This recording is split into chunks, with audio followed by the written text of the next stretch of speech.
As we've said on a couple of occasions already, our intention with this module is to enable you to talk about networks, to let you understand networks to a degree where you are able to talk about them. The method that we use to accomplish this is to traverse the ISO-OSI network layers. And as indicated earlier, our plan is to start at layer 7 and work our way down towards layer 1, where we will, on each layer, say a couple of things that are relevant to understanding that particular layer. With this particular video, we are starting our conversation at the top of the stack. We are going to say a couple of things about the application layer. Our intention is also that you will encounter the application layer in your practical sessions. So we need not cover everything that one can say about the application layer in this particular video. In fact, it is impossible to cover everything that can be said about the application layer in a single video, because as many applications as you can imagine, as many application layer protocols exist in principle.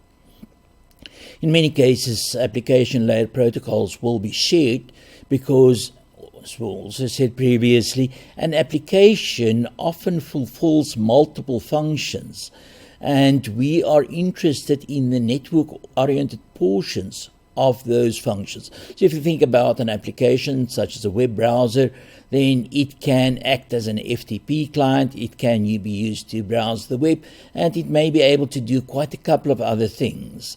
The application in terms of the network is not the web browser as such, but the various interfaces it has to speak, the protocols that it needs to speak. So to enable it to speak HTTP to a web server, to enable it to speak FTP to an FTP server, and so on. Those are the applications as far as networking is concerned. Hence, we will encounter quite a number of applications through the module, but we will limit our discussion in this video to just a few particular examples. I tend to follow an approach where I make a distinction between those applications that are natural, that are necessary, that form the reason why you have the network in the very first place, and then those applications that are needed to keep the network running. In fact, you wouldn't have had any need for this latter category of protocols if you didn't have a network. But the protocols that we want to talk about on this particular video are those that are meaningful. They are the two that you use to browse the web and send emails, as two basic examples, two very simple examples.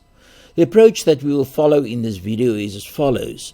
We are going to spend a rather long part of this video to talk about RFCs, because the application-oriented protocols that you will encounter are defined in RFCs.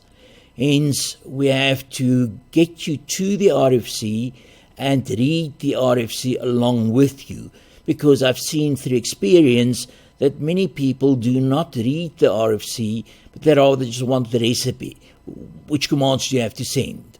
And once they know which commands you have to send to get this particular task fulfilled, then they forget about the RFC. But there is so much more in an RFC. There are so many gems in an RFC.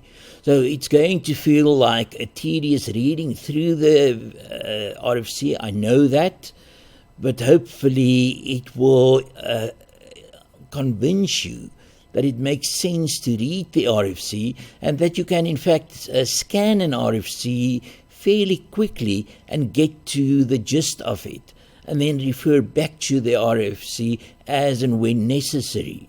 Of course, if you want to build software that complies with the RFC, it probably means you have to study the RFC in detail. But in our case, we merely want to give you a flavor of what the RFCs look like, and then in the practical sessions, we want you to engage with those RFCs and get to know them a little bit deeper, although you won't have to know the entire RFC. So while reading through this RFC, just as an aside, you will note that we encounter things like grammars that specify what the protocol looks like. What are the formats to be used by the particular commands? And our intention, if we use grammars, is not that you should remember which terminals and non-terminals are used and exactly what the productions look like. You should get the message that if you can read a grammar, you can read that type of RFC that uses a grammar. And in fact, when we get to layer 6, we will talk about different ways in which the syntax of commands and data in an RFC may be specified. So this is just the first taste of that particular exercise. So in this particular video, we are going to firstly read through the RFC, highlight a couple of important things, and then we will try to implement the things that we've seen in the RFC by using a Telnet session to execute the commands that we have encountered in the RFC. While doing this, we will also experiment a little bit, play with the system, try and figure out what works and what doesn't work. Because if you do that, then things become more alive, things become more of a reality. And it also is much easier to go back to an RFC once you've played a little bit with it and with the application protocol, and you have specific questions that you would like to have answered. So let's start our journey by looking at the RFC that defines the HTTP protocol, more specifically HTTP 1.1. We're going to start the journey by starting with the Rfc Editor website, which is the authoritative source where you can find these RFCs, and then we will move through that website until we find the particular RFC.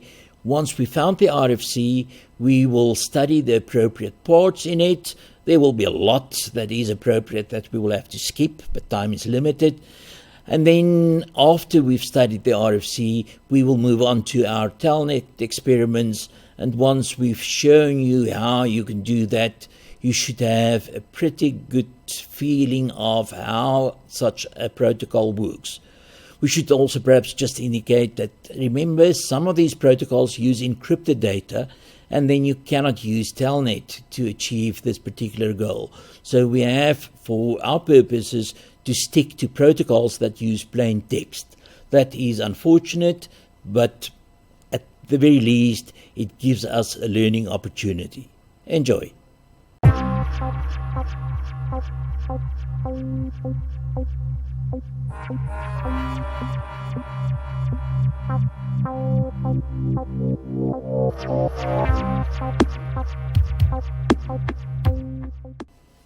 As we said in the introduction, this video will start by reading an RFC. Actually start by searching for an RFC and then reading the RFC. For you to get the maximum benefit out of this exercise, you need to also find that RFC and have it handy so that you can refer to it as we move along. Similarly, the experiments that we conduct towards the end of the video using Telnet are really intended for you to also do on your own. Do not just watch the video and think that you've mastered the concepts. Go and perform those experiments so that you can say that you've not only seen what is to be done, but you've actually done what is to be done, because you will need that hands-on experience for your practical assignments. Let's go to Rfc Editor and then find the RFC that we need. By now you know that Internet standards are specified as RFCs, and that the RFCs are available on the web at rfc-editor.org. So here we're looking at the Rfc Editor webpage, and we can see a couple of things that seem useful.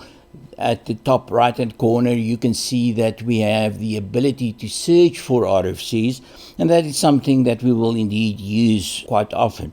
However, you can also see that we can browse the RFCs in various manners, and one of the options that provided to us is to search for internet standards. Now, keep in mind that these RFCs are not all standards. The RFCs may be in any of those categories: internet standard, a draft standard, a proposed standard, best current practice, and so on. And we will look at some rather strange one at the appropriate time. However, since we are looking for standards right now, selecting that internet standard option may be a good starting point. It will turn out that it is not our solution, though.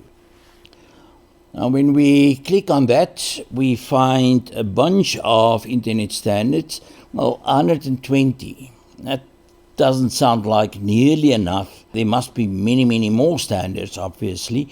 Also, it's not all that easy to work through them and find the appropriate applications that we are interested in.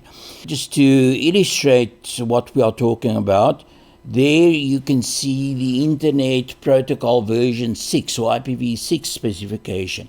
So yes, when we get to that point, when we are talking about layer 3, then the Internet Protocol standard will be very useful. So let's use it just to quickly look through what is on offer to us. If we look at this particular standard, you can see that it is in fact an RFC 8200, and it is also known as Standard 86. And looking through this, you can see that various standards here use this notion that they are also known as an RFC. So what happens on the system is that the standards are first published as RFCs, request for comments, and then after a while, some of them are promoted to being standards. Also, if we look at this Internet Protocol standard, you can see that we can get it in plain old ASCII, we can get it in PDF, we can get it in HTML, and we can get it in HTML with inline errata. If we look towards the right, you can see that errata have indeed been published. So we have at our disposal with this last option here, HTML with inline errata, is that we can see the errata without having to go to a separate standard. So what we can do here is scroll through the other options, and it is quite an interesting journey to go through them and look at them. And you can, for example, see that there we have an HTTP example at the top, but that is a very specific use of HTTP usage in the registration of data access protocol. Now, what that is exactly, we can find out more by reading the standard, but it's not the HTTP standard. As an aside, you can see that this is an internet standard, and it was changed from a proposed standard in March of 2021. So it's a fairly recent upgrade at the time of recording, at least. So in many cases, we will look at RFCs and almost treat them as standards, even though they may be draft standards. To make matters a little worse, let's go to the search option that we were offered earlier. What you can see here is on this page where we are browsing, we already have a search option. So as a first possible example of an application layer protocol, let's look at HTTP. We find one standard, a very fresh one, and this is HTTP usage in the registration data access protocol. So HTTP doesn't really give us a nice example. So we need to broaden our search. Let's search for draft standards, because we didn't get any proper RFC when we searched for standards. So let's search. And this time we only get two RFC 2616, which is the standard for the Hypertext Transfer Protocol, or HTTP 1.1. That looks like what we really want. If we move over to the right, then there are a couple of things that is a little bit disconcerting. You can see that this RFC 2616, obsoletes standard 2068. So there was an earlier standard, and that one is no longer in use. 2616 is what is being used. But then we find this thing that says this standard is obsoleted by, and then there's a whole bunch of standards.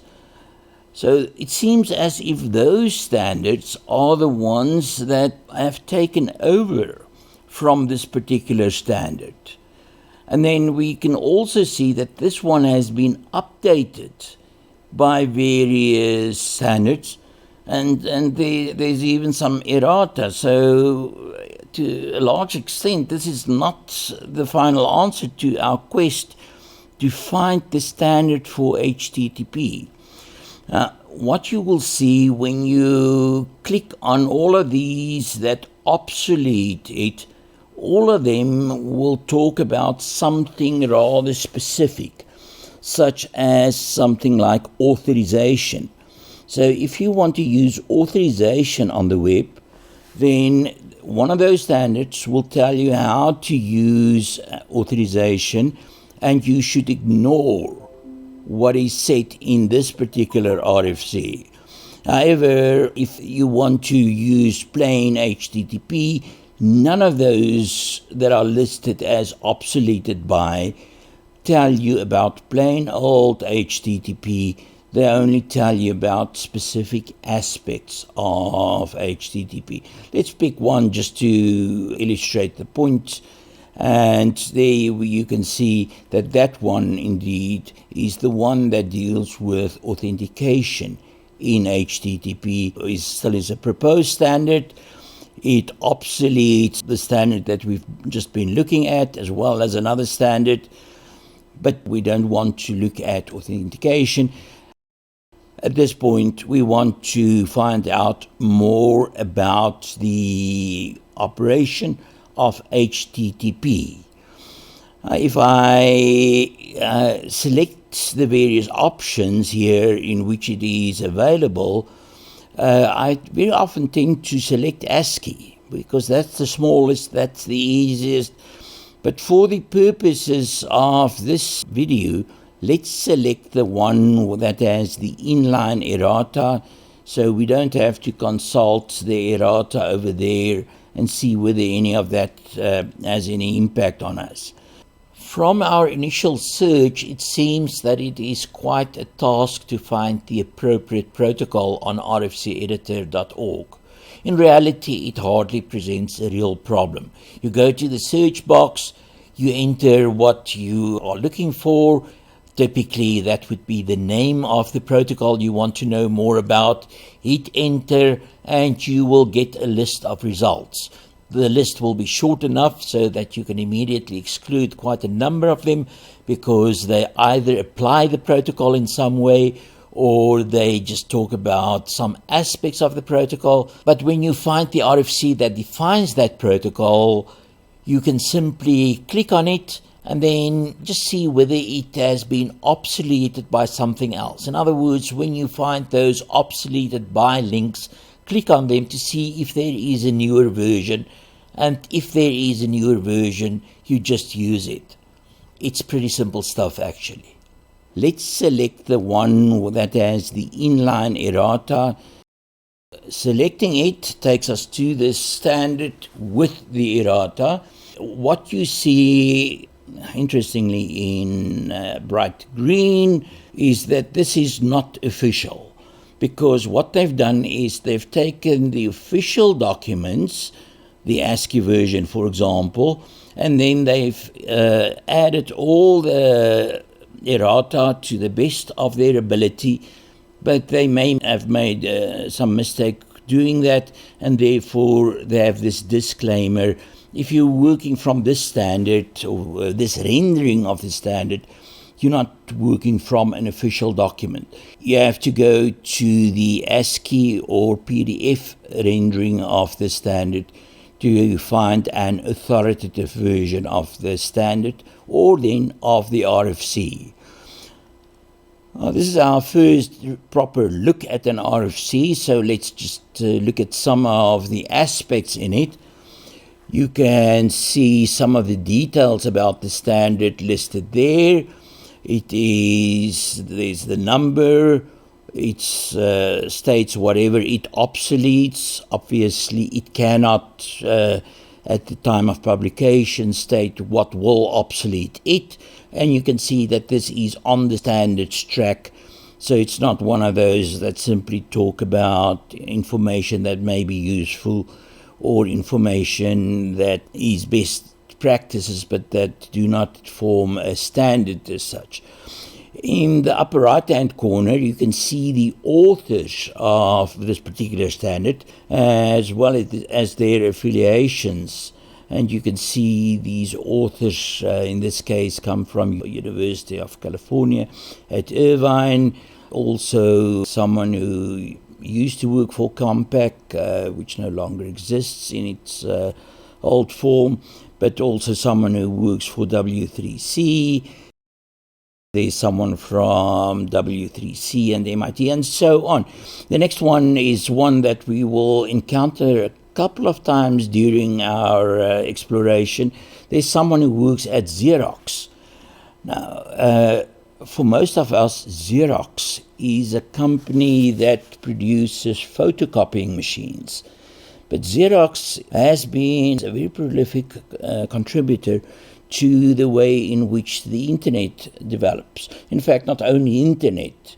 If you go and look at what was invented at Xerox PARC, their Palo Alto Research Center, you will see that they invented windowing on operating systems, that they invented the computer mouse, that they really developed Ethernet from a research prototype to something that could be used in industry, and so on and so on. The list is just too long. One of the most surprising things, perhaps, is that the very notion of object orientation originated at Xerox.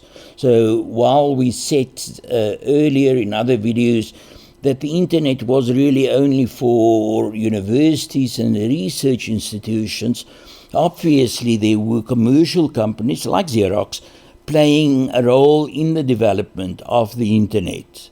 Scrolling down, you can see that there are some other companies that also at some point started to play a role in development of the internet. And those companies, at the point where they acted as researchers, were using the internet.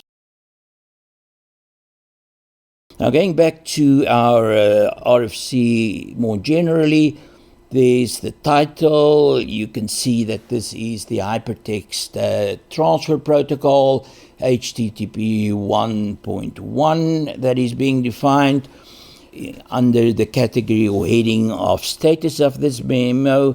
It tells you that this is something that is on the standards track, so it is intended to become a standard. There's also a copyright notice, a little abstract that tells you more, and then a table of contents. One of the things, if you scroll through the index, you will see that this particular RFC consists of 176 pages until we get to the last heading, so perhaps even a little bit more. So this is a very long standard, and it's not the sort of thing that you will sit down for easy Sunday afternoon reading. Thankfully, we don't have to read everything. For our purposes, we can focus on some of the things that are really important for us, and we can ignore some of the things that we're not going to care about. Once you do care about them, then you will come back and you will sit down and you will read them. This standard will be specified using a grammar, and more specifically, it will be specified using Augmented Bnf notation. And then they talk about various things, but what we really want to look at very, very soon is what do HTTP messages look like? And that's only given in section 4. What we are going to do is to just go to our overall operation and see what they say about that. After that, we are very briefly going to look at the BNF, and then we will jump to the messages, because that is what we are primarily interested in. So let's start with our overall operation. And we are looking at our overall operation, and you can see that the HTTP protocol is a request-response protocol. It's basically another name for a client-server protocol. You can see there in what follows, a client sends a request to the server in the form of a request method. It includes a uniform resource indicator and a protocol version and some other information. The important thing for the time being is it sends this request to the server, and the server will then send back a response. They even give us a little picture of that. So there is the request chain, and you can see the user agent, which may be a web browser, that will send a request to what they call the originating server, which is the authoritative server, and then you get a response that flows back. Now, they do consider a more complicated situation next, where there may be proxies and things in the middle. We're not going to go and look at those in more detail. But what you can do is to just look at what they deem to be user agents, because I mentioned a web browser as an example, but it may be interesting to look at this in a bit more detail, see what you can find about it. So there is section 2.1, the Augmented Bnf. You can see that they tell you that if you want to know more about the Augmented Bnf, you should look at RFC 822. And then they start by describing the grammar, basically giving you a very short excerpt from that RFC. And we will, in fact, look at this in a bit more detail when we get to layer 6, the representation of data. But let's quickly look at what we see here. We see that a general rule, in other words, a general production rule in the grammar, will be one where they say a name is equal to some definition. Stated differently, a name is defined by some definition. Then the next thing that they give us is that there are literals that may be defined. Literals are things that are used as is, and those will be put in quotation marks. We can have alternatives where we use that vertical bar between the alternatives. And in the example that they give, you can also see, with a little typo, I think, an alternative where you can say yes or no. And then they talk about various other rules. Now, we're not going to go through all of these rules. They extend over a couple of pages, and as I've said, they are already only an excerpt from the original one. What we can do very briefly is their basic rules. If you have done anything in compiler construction, you will probably recognize many of these things as lexical elements. So an octet is any 8-bit sequence of data, and they've put it in those angled brackets, and you can see that that is not a very formal specification. It is a very informal specification. But they are attempting to define things as formal as they can, but they have to resort, using this notation, they have to resort to informal descriptions. And then a char, or character abbreviated, is any US ASCII character, and they are specifically, when they talk about a character, referring to octets in the range from 0 to 127 decimal. It's also an uppercase alpha is defined as any US ASCII uppercase letter from A to Z. And similarly, we have a definition for lowercase alpha, we have a definition for alpha, we have a definition for digit, and one or two others that we will encounter very often. The CR symbol is defined as the carriage return, which is the octet with the value 13 decimal, and the line feed is defined as the octet with the decimal value 10. SP is defined as a space, so a single space. They're not talking about white space. That is, in fact, being described a little bit earlier, but a space is the value 32 decimal. One of the important things, perhaps, for us to take note here is that according to the HTTP protocol, the end of line marker will be a carriage return followed by a line feed. So here you see carriage return line feed.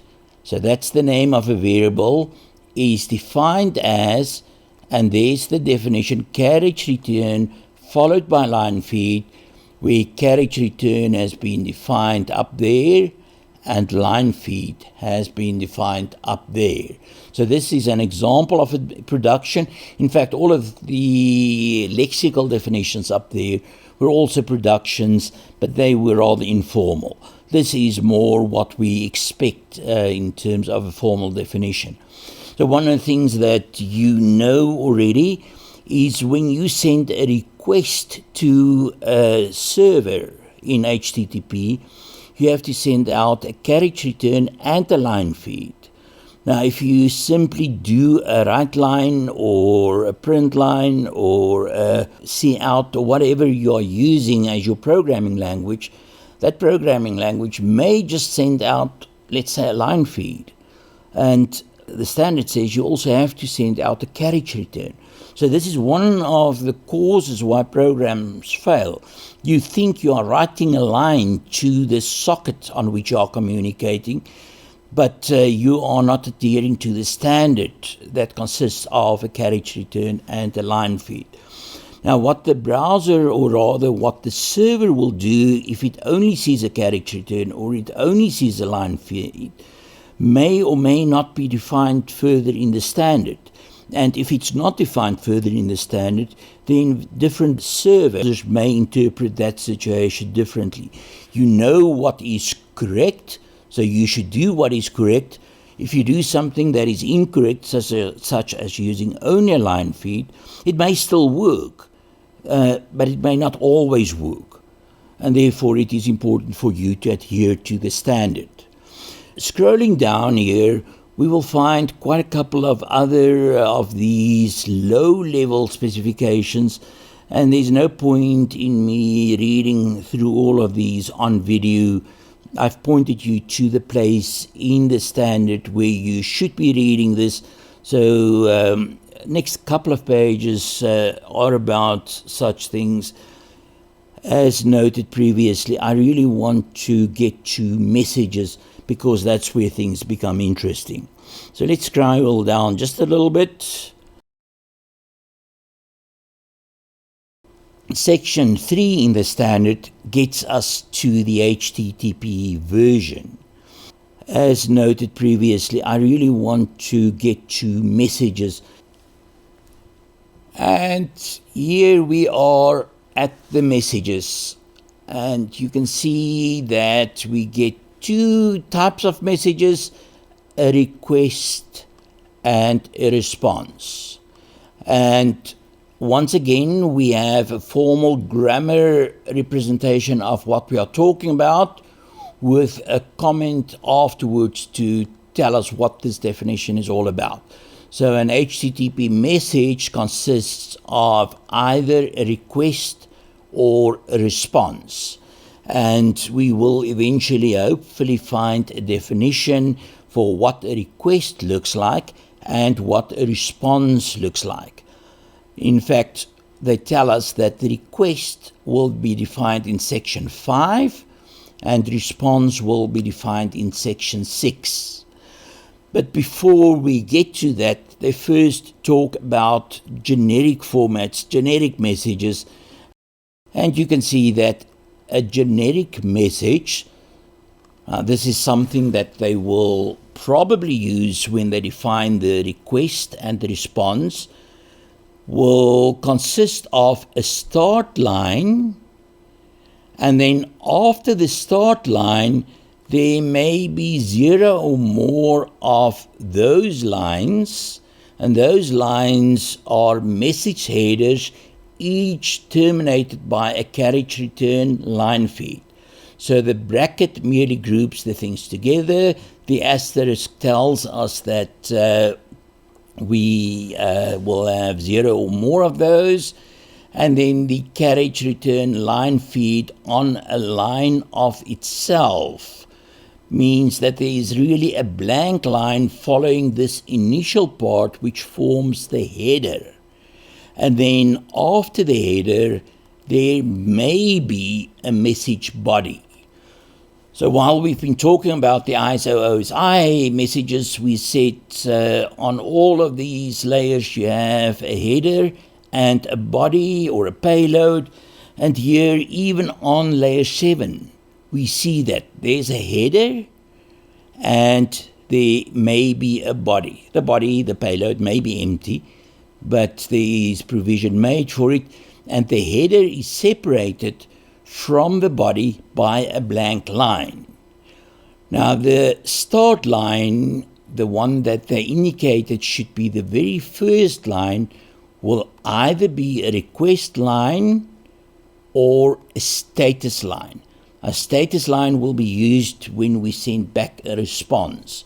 So the status line will say something like, we couldn't find what you were looking for, we are reporting a status 404, or we found what you were looking for, and we are giving a status in the 200 region to say everything is fine. You can see a couple of other requirements, but now I want to move ahead and look at what the requests look like. And they said that those are in section 5, so let's scroll ahead to section 5. And now, at long last, we are at the request portion, and you can see that a request is defined as a request line. And this will actually be discussed in section 5.1, and then the request will be followed by general headers and so on, each terminated by carriage return and then message body. This seems a bit unnecessary because they've already defined this earlier on in terms of a general message. But let's not worry too much about this because at least the two are consistent. Section 5.1 says a request line will start with a method, and you can already see the methods are defined at the bottom there. So we will look at those just now.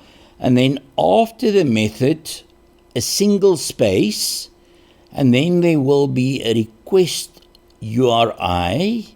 So to make this more concrete, if you look ahead at the methods, one of the methods that we will keep on using is get.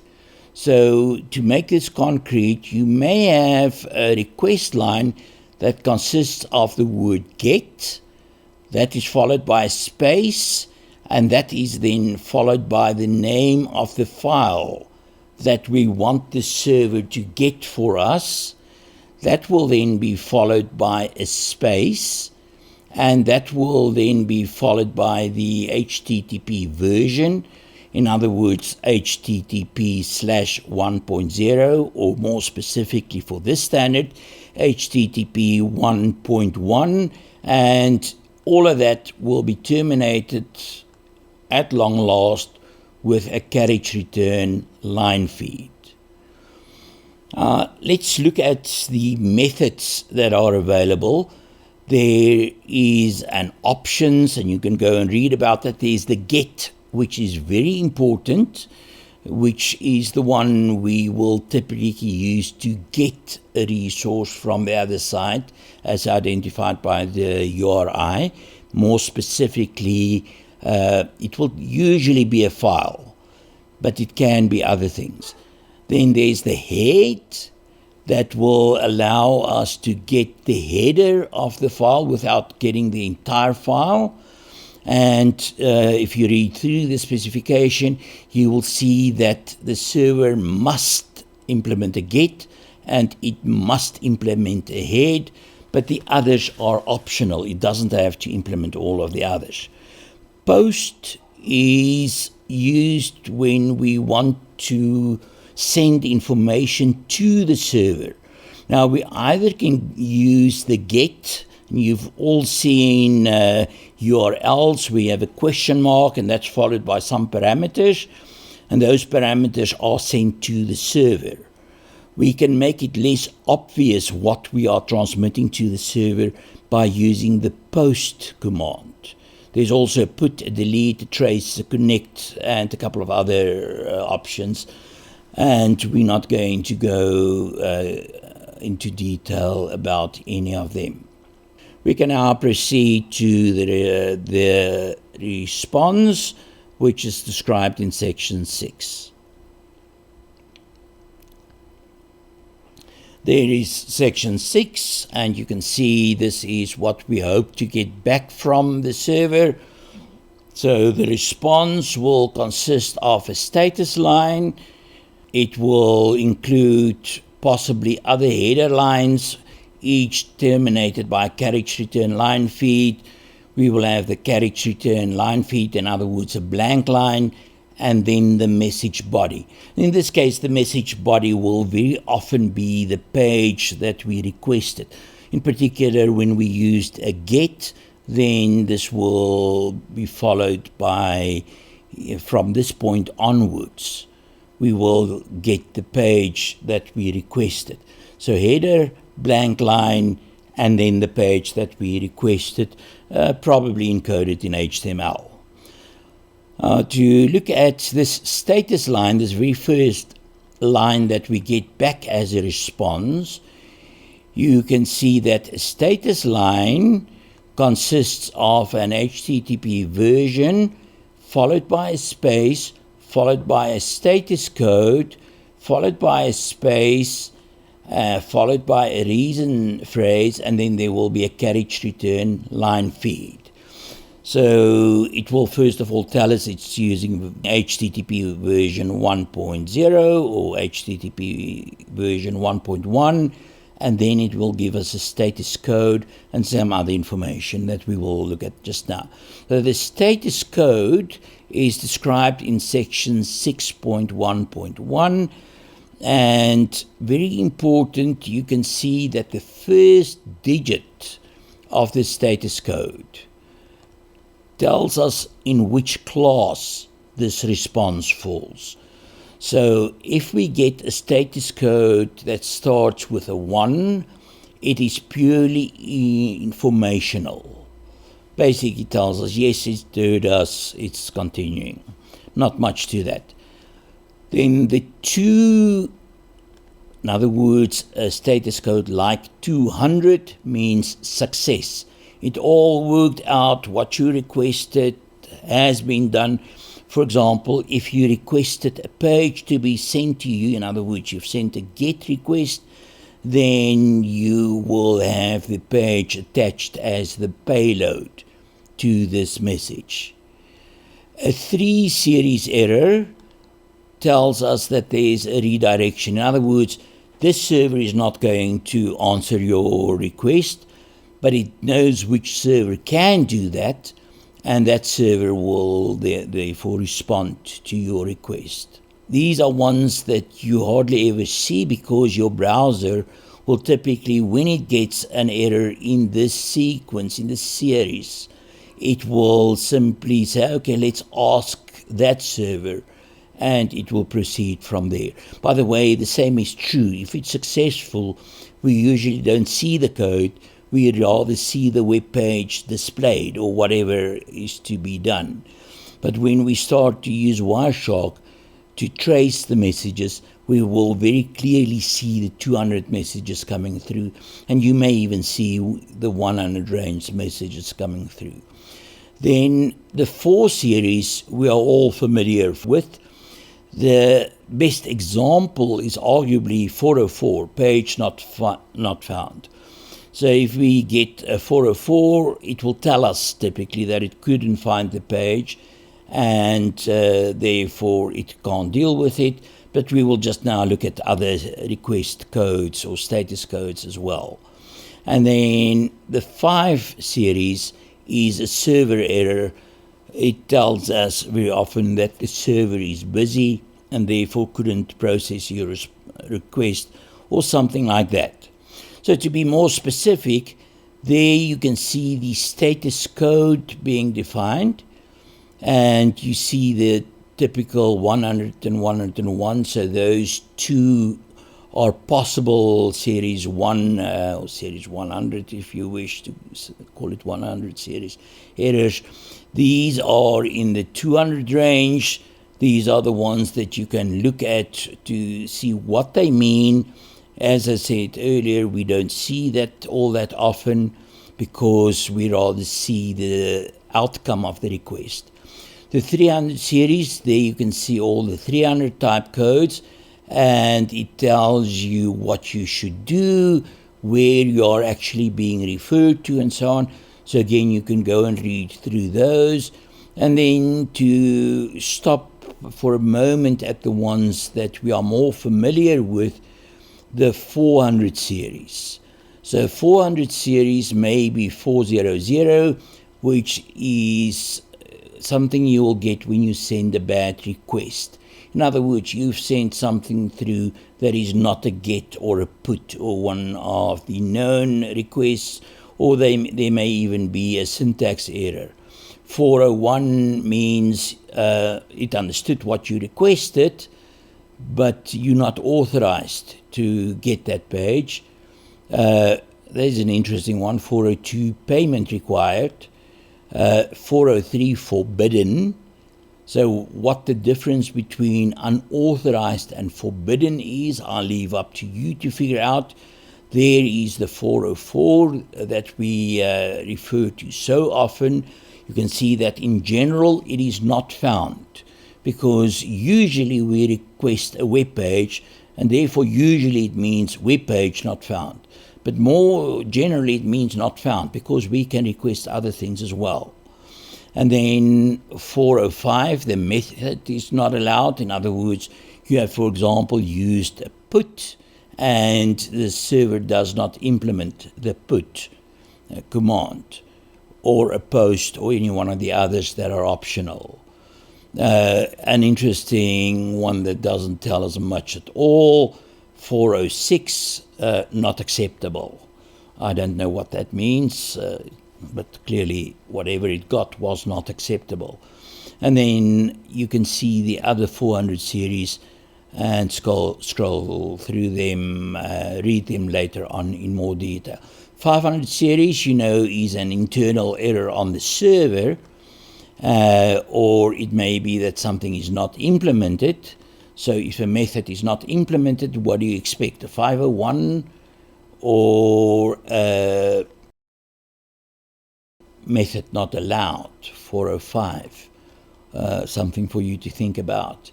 And then a couple of other problems as well, and interesting HTTP version not supported. So the extension code is 3 digits, and then there may be a reason phrase, 0 or more text strings, and they are not allowed to have carriage return or line feeds because the carriage or return line feed combination at the end terminates the line. They do tell us that you can have more, so you can extend them and so on, but I'm not going to go into this more. As an aside, we are at the moment probably about a quarter into this particular specification, and we have seen quite enough to go and do it rather than talk about it. So I know this has been a rather long discussion, a rather long reading through the RFC, but this is the sort of thing that you need to do. You need to take an RFC for the appropriate protocol and then work through it. And you will probably at some point reach a point where you say, I've now read enough, it's time for me to start experimenting with it, playing with it, because in this particular protocol we have hundreds of pages left to read, and we're not going to use much of those, if any. So this is time to get hands-on, and if we need anything else from the remainder of the protocol, we can return to the protocol and get the details. Now that we have read the RFC, it is time to apply it. And to apply it, we will use Telnet as we've recommended on a couple of occasions. For any of these protocols, application layer in particular, that tend to be text-based, Telnet is a fine tool to use to learn more about the protocol. If the protocol happens to be binary, or if encryption is involved at all, then it is a bit of a challenge and Telnet may not work as well, and we may need to find some other means of playing with the protocol. But HTTP is indeed text-based, and hence we can use Telnet to play with it, to experiment with it, to learn more about it. As a second example, we will also use the SMTP protocol, the Simple Mail Transfer Protocol. This protocol is also text-based, and hence it is a good candidate to play with, to experiment with, and that is exactly what we will do, give you a rather simple introductory example that is based on Telnet, but that uses the SMT protocol. You have to go and find other similar protocols, perhaps look at the practical assignments to get some inspiration and start to conduct your own experiments. Let us now implement what we have seen from the RFC.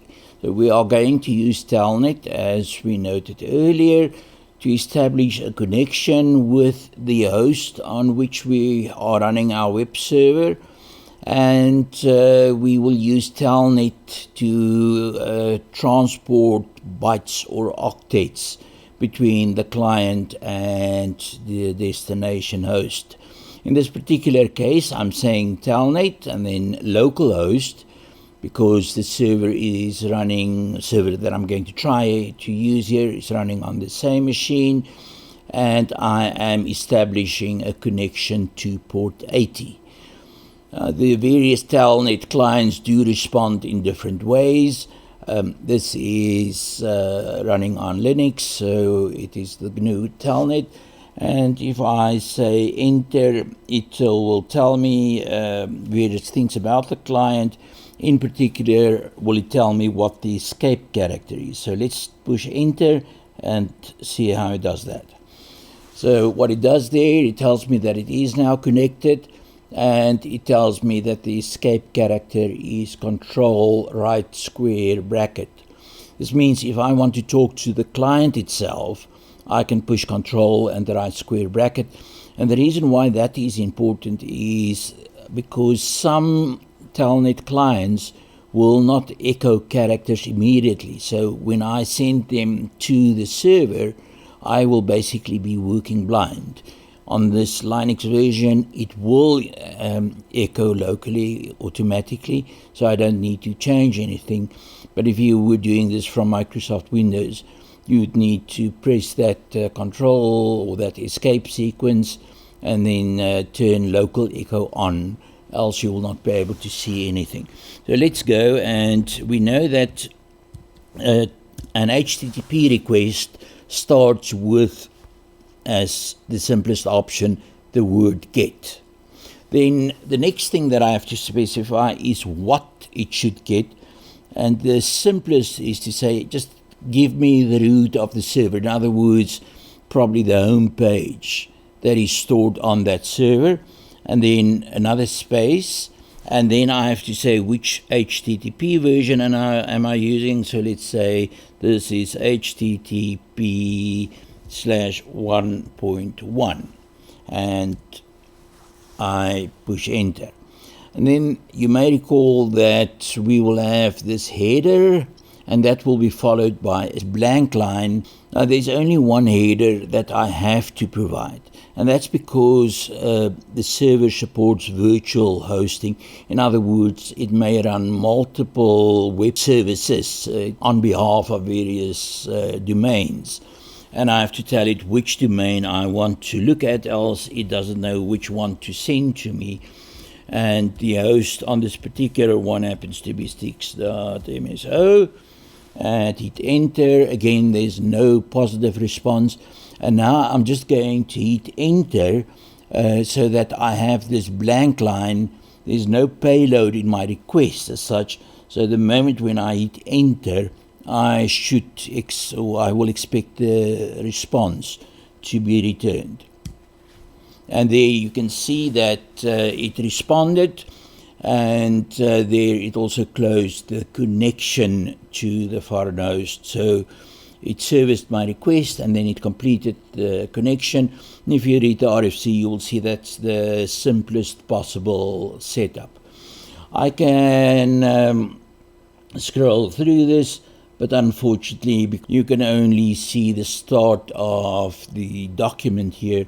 You cannot see the header that it sent. So you're only looking at the payload, but at the very least, it looks like a proper web page. In order to see whether things break when we do it wrong, let's telnet to our local host on port 80, so same telnet. And then one of the things that we may wonder about, we didn't read the RFC carefully enough to know whether we need uppercase characters for the commands or whether lowercase is sufficient. So let's say get lowercase, and then I'm going to say give me the root, and I'm going to say I am using HTTP 1.1 still. Hit enter, and it now asks me for a host name, and it really is waiting for a header, and the one that I provide is the host name, and it's the same host.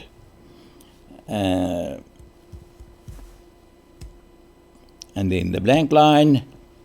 Interestingly enough, you will see that we got an error message, not implemented. So this method, this lowercase get that I tried, did not work. There it says get is not supported for the current URL. So it seems uppercase is indeed necessary. Proper thing to do now is to go to the RFC and check whether the case is indeed important. As one final example that will also not quite work, let's telnet yet again to 80, and then I'm going to say get. I know it has to be uppercase. I'm going to ask for the root. This time I'm going to specify my protocol, which in the standard it used uppercase. And oops, I didn't even get a chance to specify which host I wanted. What you will see is that we got a 400 bad request error message, and it explained it a bit further. Your browser sent the request that the server could not understand. So lowercase breaks it even before we get to the point where we can specify the host. Ideally, we want to be able to capture these so that we can inspect the response in a bit more detail. But one option always is to sniff the traffic using Wireshark and then reassemble what was returned, and then you will see the header and you will see the payload properly. In this case, because it's a fairly short response, we are able to go up. There was the bad request that we sent. So you can see that all of those things, such as the date, are all part of the header. And there, just after that content type line, we have the blank line, which is the separation between the header and the payload, the body. And then we see the body, which is encoded in HTML. In our header, we got the error message already that it was a bad request. There you can see HTTP 1.1. That is exactly what the RFC promised, is we would get the version that the server is using. Then we will get the error code, 400 series, and then we will get the description of what was wrong. So it responded quite appropriately to our request already in the header, but then it also included the payload so that the user could see the error message, because the user would not normally be informed of what is shown in the header. So as a final example of how we can use Telnet to interact with an application layer server, let's send an email. So I'm going to use Telnet as expected. I am going to again connect to localhost. Remember that I strongly recommend that you connect to another host, because localhost is much less fun, but it's fine for this video. I've had enough fun already. And because I want to send email, more specifically, I want to use SMTP, I am going to connect to port 25. Now recall two things. The one thing is that this Linux Telnet client gave us some information about itself the last time we used it, so we expect to see that again. The other thing is, with port 80, we had to initiate the conversation. With HTTP, the client had to send the request, the GET that we used, we had to send that to the server. With SMTP, the logic is the other way around. The server will initiate the conversation. It will greet us, and then we have to respond to that. So we have to wait for the server to talk to us before we can talk. So let's hit enter, and then we expect to see two things: the information from the Telnet client on this side, and then the response from the server. What we got there is the client again telling us that the escape character is that control right square bracket, but also basically instantaneously we also got a message from this particular server to tell us that it is there, it is willing to accept email, and it's waiting now for us to give the command. So it initiated the conversation by sending us a 200 range message, means it's okay, it's happy. And the very first thing that we will do with any server is to greet it. So we can either use the hello or the extended hello. Remember, extended hello is EHLO, but I'm going to use the old hello. So hello, and then I am supposed to introduce myself. In this case, I can be honest and I can say I am on localhost, and immediately the server responds again with a 200 series message to say that's fine, I'm happy with this conversation, with the way it's going. it greets me and it says, hello, localhost. And then I'm going to say, I have mail from. Now, you may notice here that I'm using lowercase already. I haven't even tried uppercase. We will see whether this works in a moment or two. But yet again, the message is that you should go and look at the RFC to see whether uppercase is required or lowercase is required, or you can decide what case you want to use. I'm going to use the lowercase here, and I'm going to say, I have mail from, and provide this address. And it says 250, so 200 series again, okay. And it repeats it in human readable form also, that it's happy to transfer that mail on my behalf. And then I'm going to say recipient 2, and now I have to specify to whom this mail should be sent. Okay, now I've just done what we tend to always do and make a typo. Remember, these servers were never written to be used interactively as I'm using it now. So there's no way that I can backspace. I can backspace and it will seem to be working, but it won't actually work. I'll just push a backspace character into that queue. So what I'm going to do is just hit enter. It will complain. And 500 series, it complained, and then I'm going to type this command properly as I should have done.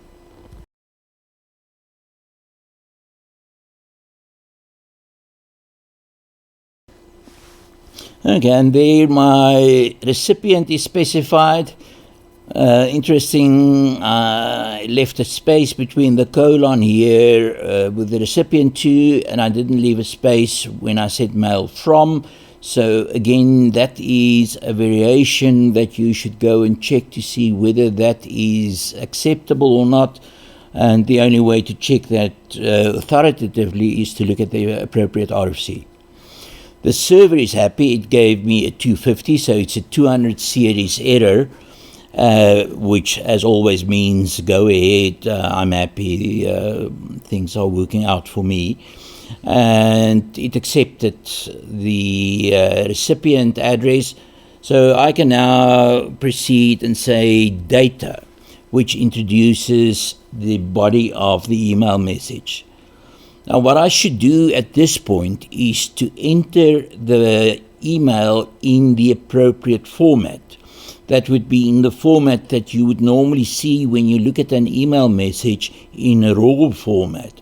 So I should have a header in which I repeat who is the sender and who is the recipient and what is the time and the date and all of that. And then a body in which I enter the actual email message. The SMTP protocol is not going to check whether I do that properly. So I can get away with just entering a message, but I really should have used the appropriate representation. So I'm going to take a shortcut here and just say my message is hi there. He told me there that once I've entered my message, which actually should have consisted of the header and the payload, I should just provide a full stop on a line of its own. So there's a full stop and enter, and it tells me 250.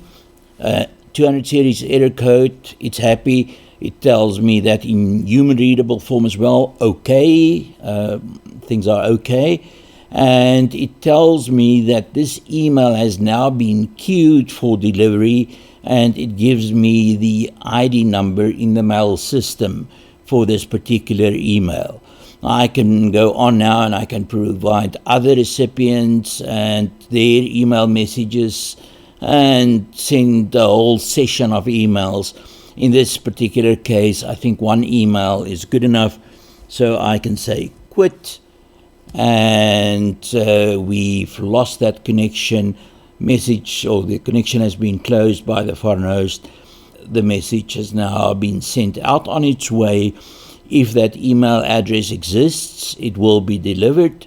If that email address does not exist, then the email system would send a message back to me to tell me that it could not deliver the email message because the address doesn't exist. one way for me to check on this particular system, at least for my own user account, see whether I've any mail, and it tells me that I have 2,743 messages, of which 2,743 are unread.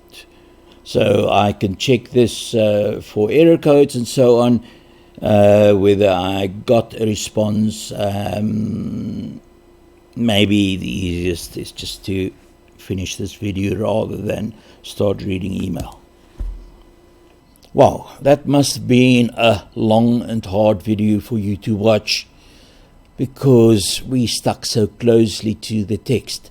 However, we hopefully made the point that that is exactly what you should do, and hopefully you did follow along and hopefully experience that these RFCs and also conducting the experiments are not mysteries. They are simple instructions that need to be followed. It's all about protocols after all. We are not going to say much more about plain old application layer protocols, because you will encounter those in the practical assignments. And you should form an image of what the application layer really looks like when viewed a bit broader from the variety of assignments you will have to complete. In the next video, we will start with our second category of application layer protocols.